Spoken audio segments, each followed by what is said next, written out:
So I have to say that this debate went pretty much as I expected it to go. It has been really very interesting, but in the end, my understanding is that this side is not really happy with my argument. And you said you didn't find it very challenging, and I wasn't really happy with their argument either, and didn't find it very challenging. But that's why I said at the beginning that I wasn't expecting to convince anyone. That's how the debates on abortion go. I can try to reformulate briefly my argument, well, or by using a thought experiment, if you want.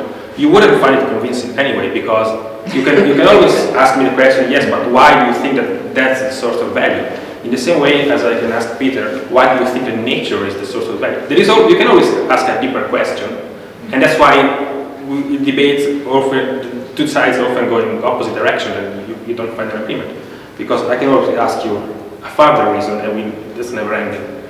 So I said that the source of the moral status, moral value, moral right to life of any living being is the capacity of this being to attribute value, to have interest in its life, to value their life. So suppose that I was born unconscious for some sort of genetic defect or whatever, and I never become conscious. So I'm born as just a biological living being, but I never developed any mental capacity.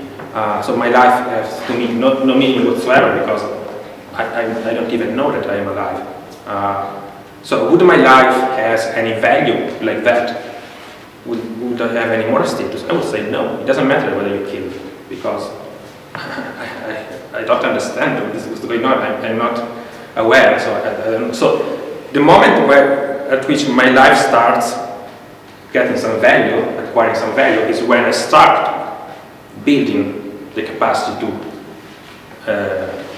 making value judgments about my life.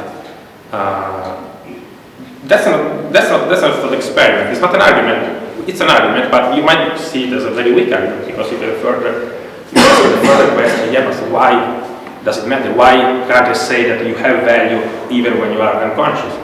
I don't have an answer. But the problem is that maybe we all had too high expectations about the other side of the debate. So I don't think that, well, it's very difficult to convince some people to switch from pro-life to pro-choice. This thing happened, but it's very difficult. And I think that the real debate we should have is not about whether abortion is moral or not, because we can't agree on it. It's about what kind of moral reasons should we take into account when debating about whether or not to legalize abortion, for example, which wasn't the topic here tonight, although it was briefly touched upon. So that's all I have to say. And I know that it's not up to expectation of the other side, in the same way as their arguments are not up to my expectation. They are up to my expectation, because my expectations were quite low. But that's the same for you. That's the same for you with respect to my argument. So I'm afraid that's the best argument I have to offer. There are philosophers who are way better than me. So I mentioned Peter Singer. I'm sure they will be able to be more convincing, but they didn't manage to convince people, pro-life people. So many pro-life people have read and studied Peter Singer for many years. There's a friend of mine in the US that is called Charles Camosy. I don't know if you know him. He's a theologian.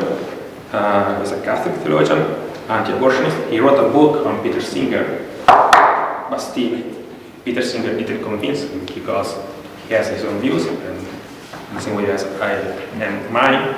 And the best we can do is try to offer the best argument, which would never be enough for the other side. But yes, that's it.